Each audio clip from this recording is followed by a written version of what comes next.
Hello students, केएमएमपी school की online क्लासों में आपका स्वागत है। हम आव्यूह का अध्ययन कर रहे थे। हमने पिछली वीडियो में आव्यूह के गुणन के बारे में पढ़ा था। हमने आव्यूह के गुणन में क्या पढ़ा था, एक बार उसका रिवीजन कर लेते हैं और उसके बाद उसका अगला टॉपिक पढ़ते हैं, नेक्स्ट टॉपिक पढ़ते हैं। तो देखिए वो टॉपिक क्या है अपने लिए। पहले मुझे पढ़ना है आव्यूह का गुणन। सबसे पहले मैं थोड़ा सा रिवीजन चाह रहा हूं। मैंने पढ़ा आव्यूह का गुणन। मैंने आव्यूह के गुणन के लिए कहा कोई भी एक आव्यूह A और एक दूसरा आव्यूह B, आव्यूह का यदि क्रम m × p के प्रकार का है और आव्यूह B का क्रम p × n के प्रकार का है, तो इन आव्यूह का गुणन संभव होगा, क्योंकि आव्यूह A के स्तंभों की संख्या आव्यूह B के पंक्तियों की संख्या के बराबर हो गई है। अब हम आगे चलते हैं। हमें जो मूल आव्यूह प्राप्त हुआ था वो m × n के प्रकार का प्राप्त हुआ था। ये हमने कल पढ़ा है, ये हमने कल का रिवीजन कर लिया है। अब हम आगे चलते हैं। हमें नेक्स्ट टॉपिक पढ़ना है अदिश गुणन। तो सर्वप्रथम आप लिख लीजिए अदिश गुणन के अंदर आव्यूह A को किसी अशून्य अदिश, आव्यूह A को किसी अशून्य अदिश संख्या n से गुणा करने पर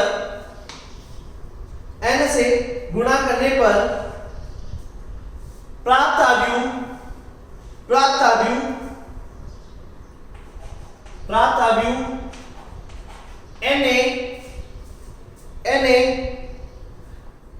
अदिश गुणन आव्यूह कहलाता है। अदिश गुणन आव्यूह कहलाता है। जैसे समझिए मैंने क्या बोला है। मैंने बोला है कि आव्यूह A है, आपके पास क्या है, आव्यूह A है।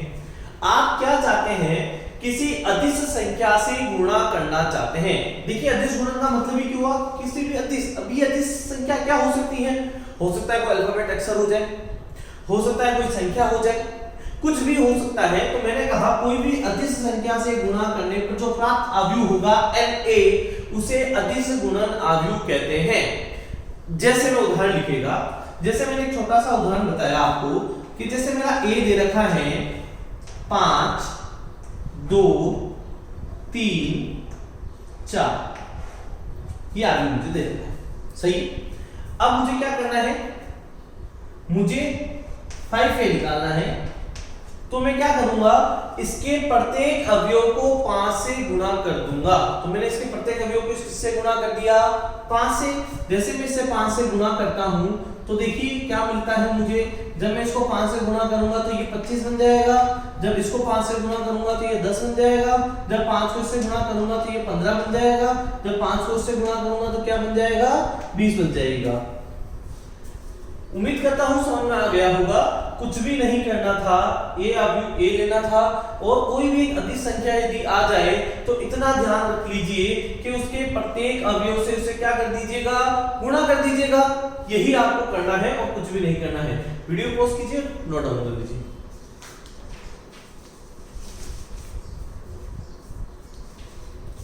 आगे देखिए,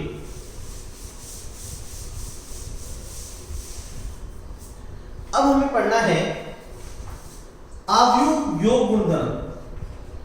आव्यूह योग गुणधर्म, यानी आव्यूह में जब योग करते हैं तो उनमें कौन कौन से गुणधर्म प्रयुक्त में होते हैं। देखिए पहले हेडिंग डालिएगा क्रम, विनिमेयता,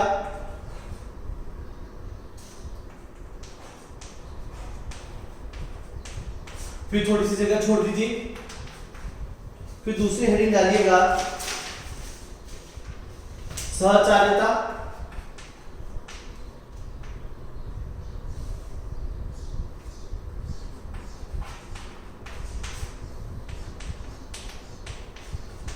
तीसरी हेडिंग डालिएगा योज्य, तस्मक,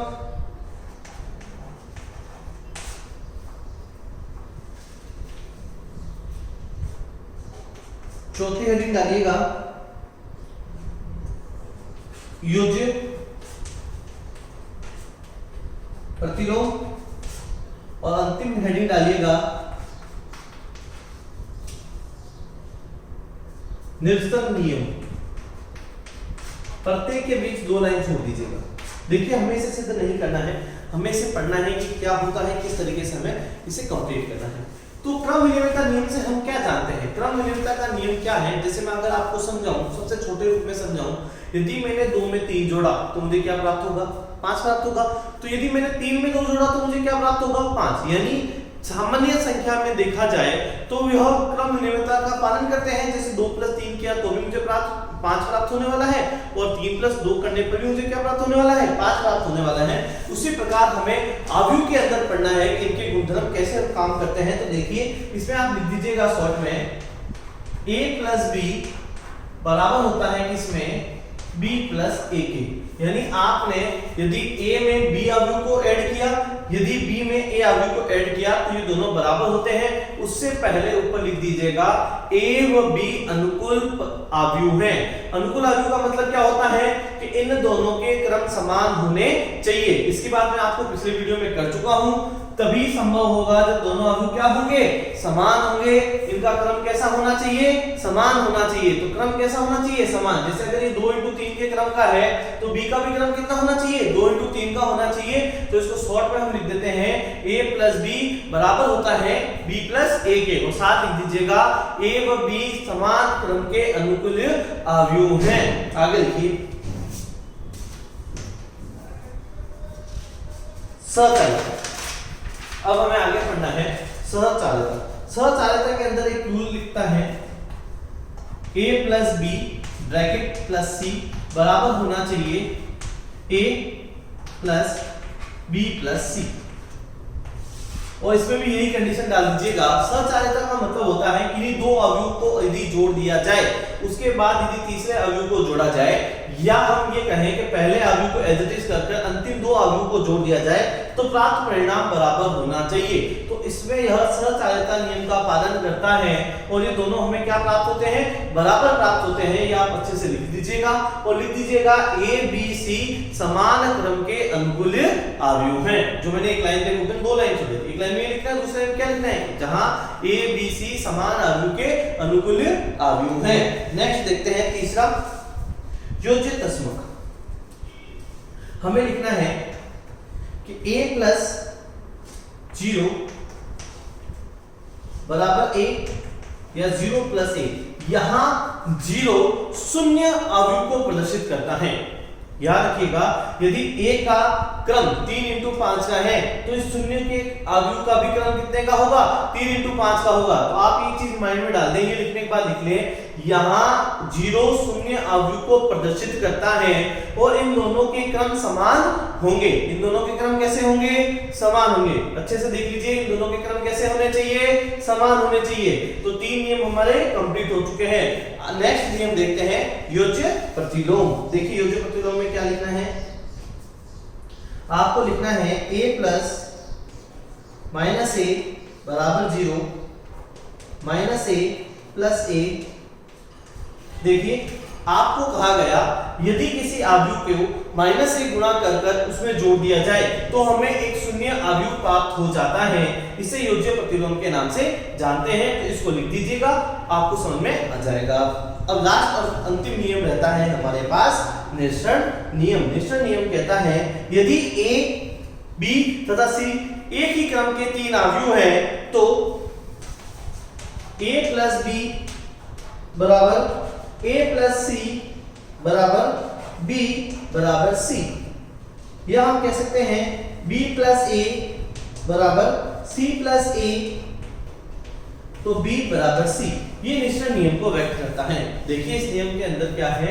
यदि आपके पास 3 अवयव दिए गए हैं जिनमें पहला अवयव a है, दूसरा अवयव b है, तीसरा c है। यदि आपने a में b जोड़ दिया, यदि आपने a में c जोड़ दिया तो यहाँ दोनों तरफ से a को हटाया जा सकता है। तो b और c कैसे हो जाएंगे? बराबर हो जाएंगे। यदि उसका उल्टा पढ़ा जाए तो भी सही है। क्या पढ़ा गया? यदि आपने b में a जोड़ दिया, यदि आपने c में a जोड़ दिया और दोनों तरफ से a को हटा दिया तो b किसके बराबर हो जाएगा? c के बराबर हो जाएगा। तो इस तरीके से हमें आव्यूह योग गुणधर्म पढ़ने हैं। इन 5 को आप अच्छे से लिख दीजिए, समझ लीजिए। कोई भी प्रॉब्लम हो तो उसे कमेंट में लिख दीजिएगा, आपको अगले वीडियो में सॉल्व करके दे दिया जाएगा। तो ये अच्छे से लिख दीजिए, वीडियो पॉज कीजिए, नोट डाउन कीजिए।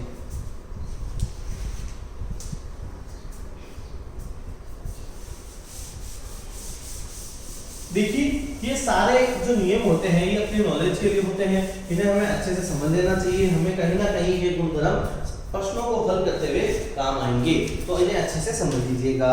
अब हमें पढ़ना है आव्यूह गुणन गुणधर्म। अभी हमने योग पढ़ा था, अब हम क्या पढ़ने वाले हैं? आव्यूह गुणन गुणधर्म। देखिए पहला गुणधर्म कौन सा है? पहला गुणधर्म है क्रम विनिमयता। क्रम विनिमयता। फिर वही 2 लाइन छोड़ देनी है। फिर हमारे पास क्या आएगा?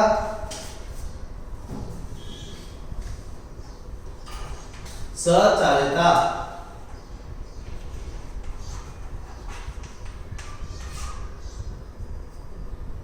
तीसरा नियम क्या आने वाला है?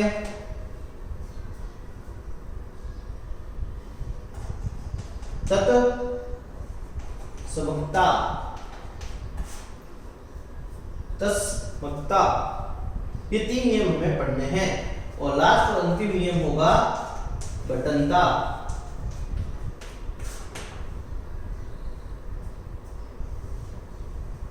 ये हमें पढ़ने हैं। देखिए क्रम विनिमयता, सहचार्यता, हमें पढ़ना है तत्समकता, हमें पढ़ना है बटनता। देखिए सबसे पहले क्रम विनिमयता क्या कहता है? यदि आव्यूह ए को यदि आपने गुणा किया है किससे? बी से, तो जरूरी नहीं है कि आपके पास वो बराबर आए जब आपको बी को ए से गुणा किया जाए, क्योंकि गुणन के अंदर क्रम को अच्छे से ध्यान में रखा जाता है। यदि पहले आव्यूह के स्तंभों की संख्या दूसरे आव्यूह के पंक्तियों की संख्या के बराबर नहीं हो जाते तब तक उनका गुणा नहीं किया जाता है। इसलिए हमें यह ध्यान रखना है कि इनका गुणा तभी संभव होगा जब इनके क्रम समान होने चाहिए। तो ये आवश्यक नहीं कि AB हमेशा बराबर हो किसके? BA के।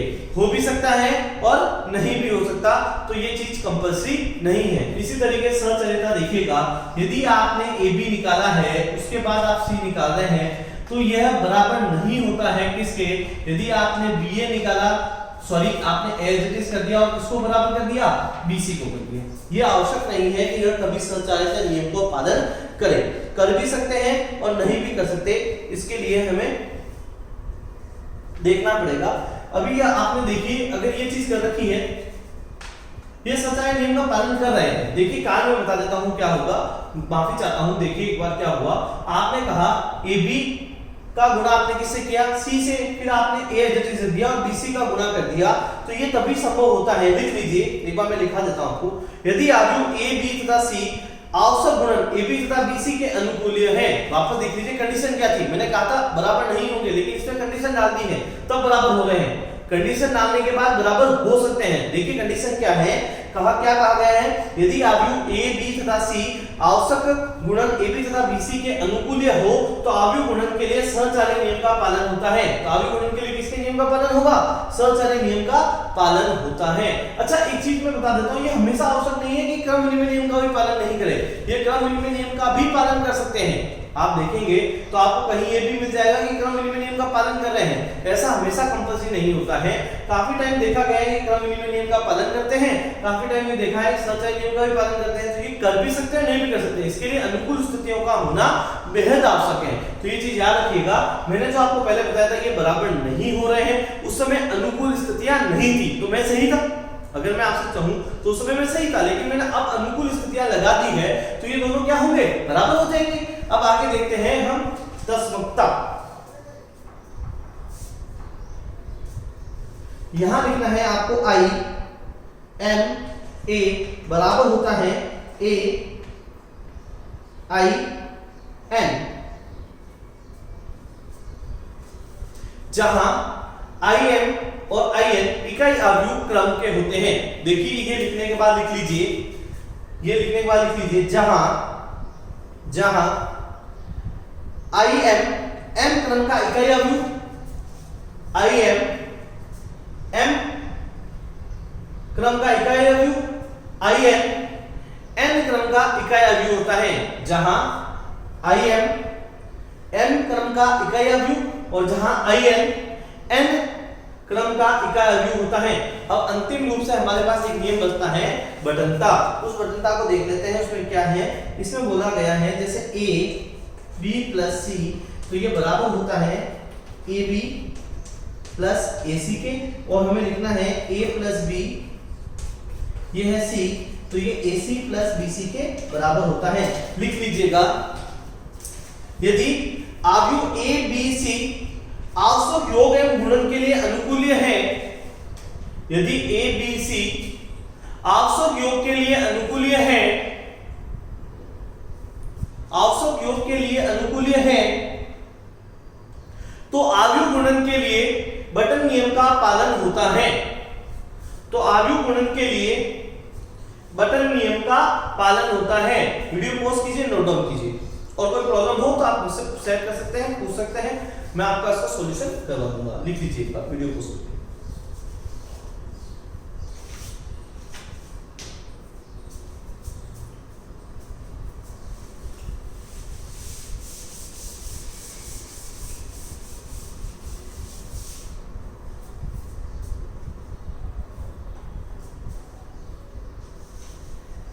नेक्स्ट हेडिंग डालिएगा,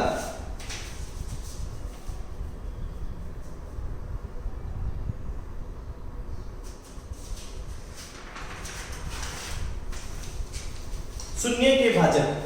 क्या हेडिंग डालेंगे? शून्य के भाजक। आगे हेडिंग डालिए शून्य के भाजक। लिखना स्टार्ट कीजिए इसमें शून्य के भाजक में, यदि दो अशून्य अवयव, यदि दो अशून्य अवयव A तथा B, यदि दो अशून्य अवयव A तथा B का गुणन, यदि दो अशून्य अवयव A तथा B का गुणन AB का एक शून्य अवयव हो, AB का एक शून्य अवयव हो, तो A तथा B के शून्य के भाजक कहलाते हैं। A व B के शून्य के भाजक कहलाते हैं। अर्थात आपने कुछ नहीं किया, A लिया, आपने B लिया, और आपने दोनों अशून्य अवयव लिए, यानी इसमें भी कोई जीरो नहीं है, इसमें भी कोई जीरो नहीं है। इन दोनों का निकाला AB, और इससे हमें क्या प्राप्त हो गया? एक शून्य अवयव प्राप्त हो गया, हमें O प्राप्त हो गया। तो A और B शून्य के भाजक कहलाएंगे। तो AB क्या कहलाएंगे? अपने शून्य के भाजक कहलाएंगे, ये हमें पता होना चाहिए। आगे हेडिंग डालिएगा, वर्ग आयु की धन पूर्णांक, वर्ग आयु की धन पूर्णांक। यानी इसमें क्या है, हमें सिखाया गया कि हमें a स्क्वायर कैसे निकालना है। देखिए a स्क्वायर निकालने के लिए तरीका होगा a का गुणा a के साथ किया जाए। यदि मुझे a क्यूब निकालना है तो उसका तरीका है पहले a का गुणा a के साथ, फिर इसका पुनः गुणा किसके साथ किया जाए? a के साथ किया जाए। फिर आपको a की घात 4 निकालना है तो सेम तरीका रहता है, इस तरीके से आपको चलते जाना है। समझ में आ गया होगा, उम्मीद करता हूं। क्या करना है समझ में आया? a निकालना है, b निकालना है। a का क्रम सबसे पहले आपको आपको a स्क्वायर है, a स्क्वायर को क्या करना है? a को a से मल्टीप्लाई कर देना है, a क्यूब निकालना है तो इस तरीके से कर देना है। ये जो a और b के लिए बता रहा था, मैं ये बता रहा था कि शून्य के भाजक वापस एक बार मैं समझा देता हूं क्या होते हैं। शून्य के भाजक से आपका मतलब ये होता है आपने a लिया, आपने क्या ले लिया? b लिया। अब आपने a को क्या लिखा कि सर इन दोनों को गुणा कर दिया। इन दोनों को गुणा करने पर आपको क्या प्राप्त हो गया? एक शून्य अवयव प्राप्त हो गया। अगर एक शून्य अवयव प्राप्त हो जाता है तो a b शून्य के भाजक कहलाते हैं। वीडियो पॉज कीजिए, नोट डाउन कर लीजिए।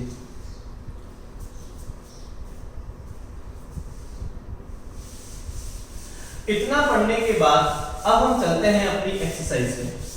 इसके उदाहरण आप कीजिएगा, नहीं हो कोई प्रॉब्लम हो तो पूछ लीजिएगा। अब अपन करते हैं इसकी एक्सरसाइज। हमारी थ्योरी लगभग कंप्लीट हो चुकी है, अब हम इसके एक्सरसाइज में हैं। इसका पहला क्वेश्चन करते हैं। प्रश्नमाला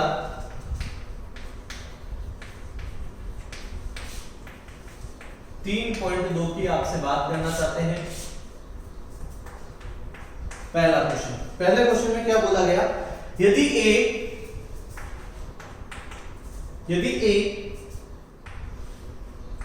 -3 1 2 -4 1 7 और एक मेरे पास b दिया गया है। b क्या दिया गया है, देखिए b दिया गया है 3 -1 5 4 -2 इस तरीके से मुझे दिया गया है, ठीक है। और मुझे सबसे पहले निकालना है a प्लस b और एक मुझे ज्ञात करना है a माइनस b, ये दो करना है। देखिए पहले में अवयव का योग पूछा गया है, दूसरे में अवयव का व्यंकलन पूछा गया है। हमने अपने एग्जाम्पल में समझा था कि किसी भी अवयव का योग कैसे निकाला जाता है। तो देखिए हम इसका हल करना चाहते हैं, देखिए हल कैसे कर रहे हैं। मेरे को लिखना है a प्लस b, मुझे क्या लिखना है a प्लस b लिखना है और मुझे यहाँ पे एक अपने पास इस तरीके से बना लीजिएगा। अब पहले अवयव को पहले अवयव में जोड़ दीजिए, -3 में प्लस का 3 अवयव जोड़ दिया। फिर आपको क्या करना है, 2 में जोड़ना है 5 को, 1 में जोड़ देना है -2 को, फिर यहाँ 1 में -1 जोड़ देना है, -4 में प्लस का 4 जोड़ देना है, यहाँ होता है 7 और -2 हो जाता है। इस तरीके से जब अपन करते हैं तो यहाँ मुझे किसकी प्राप्ति हो गई, 0 की। यहाँ मुझे प्राप्त हुआ 7, यहाँ प्राप्त होने वाला है -1, यहाँ मुझे प्राप्त होने वाला है 0, यहाँ 0 और यहाँ मुझे प्राप्त होने वाला है 5। इस तरीके से मैंने क्या ज्ञात कर लिया, a प्लस b ज्ञात कर लिया। अब मैं क्या ज्ञात करने वाला हूँ, a माइनस b ज्ञात करने वाला हूँ। कैसे ज्ञात करेंगे, वही तरीका रहेगा सेम। पहले आपको क्या करना है, -3 में से -3 को घटा देना है, 2 में से -5 को घटा देना है, फिर 1 में से माइनस सही माइनस के 2 को घटा देना है। आगे चलते हैं, फिर 1 में से -1 को घटा देना है, फिर -4 को -4 में से घटा देना है, फिर 7 को -2 में से घटा देना है। इसी तरीके से रहेगा। इसका आंसर यहाँ लिख देते हैं। क्या मिलने वाला है मुझे आंसर, देखिए इसका आंसर मुझे मिलने वाला है, क्या मिलेगा मुझे आंसर, -3 और -3 कितने हो जाएंगे, -6। 1 माइनस माइनस प्लस हो गया तो यहाँ मिल गया 2 -5 कितना आया, -3। आगे देखते हैं, -4 कितना हो गया, -8। आगे चलते हैं, माइनस माइनस प्लस हो गया कितना हुआ, 3। माइनस माइनस प्लस हो गया कितना हुआ, 9। इस तरीके से मुझे मेरा आंसर मिल गया। ये मेरे आंसर हो गए। एक आंसर मेरे पास ये रहा और एक आंसर मेरे पास ये रहा। इस तरीके से मुझे a प्लस b यानी अवयव का योग ज्ञात करना है और एक बार अवयव का व्यंकलन ज्ञात करना है। उम्मीद करता हूं आपको समझ में आ गया होगा। एक बार अच्छे से देखिए, समझिए, वीडियो पॉज कीजिए और नोट डाउन कीजिए।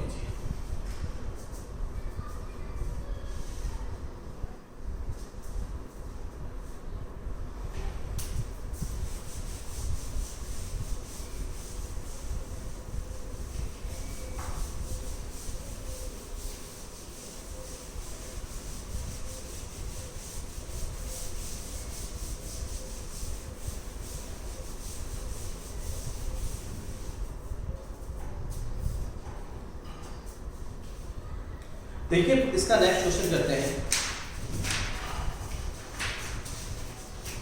क्वेश्चन नंबर 2 की बात करना चाहता हूं।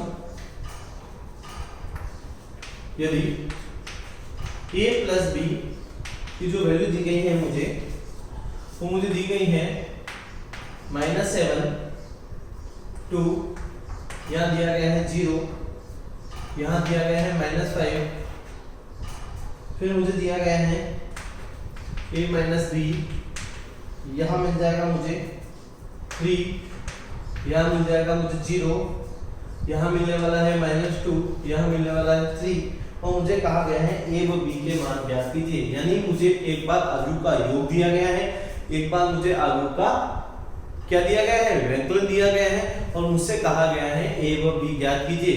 तो आप क्या है, विलोपन विधि पढ़ के आए होंगे, उस विलोपन विधि का ही मैं प्रयोग करना चाहूंगा।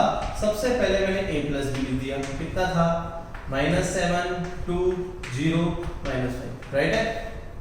फिर मैंने a माइनस b कर दिया, क्या था, 3 0 -2 और 3, राइट है।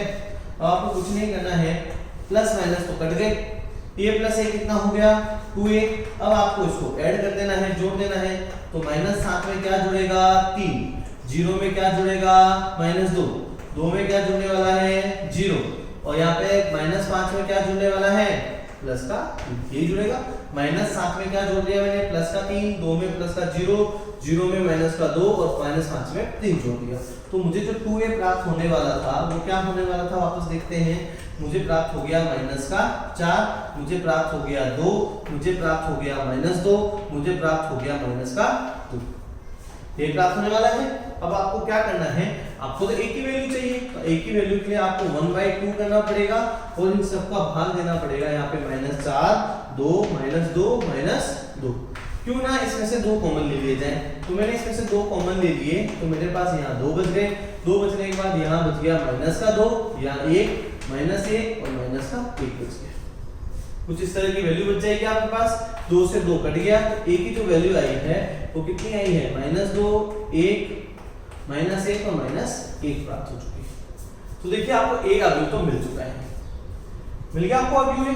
देखिए इसको अच्छे से समझ लीजिएगा। अब आप क्या करेंगे, घर पे होमवर्क में इसी चीज में प्लस माइनस कर देंगे। मतलब आपको क्या करना है, यहाँ घटाना है जिससे माइनस हो जाएगा और ये प्लस हो जाएगा, जिससे ए कट जाएंगे और बी आपके जुड़ जाएंगे। तो आपको इससे अच्छे से जोड़ना है और देखना है कि आपका बी का वैल्यू क्या आएगा। अब इसमें होमवर्क टिक कर लीजिए, आपको क्या करके रखना है। एक क्वेश्चन नंबर आपको होमवर्क में करना है, मैं यहाँ दे रहा हूँ आपको होमवर्क, यहाँ लिख देते हैं। होमवर्क क्या है अपना, होमवर्क में क्वेश्चन नंबर 3 करना है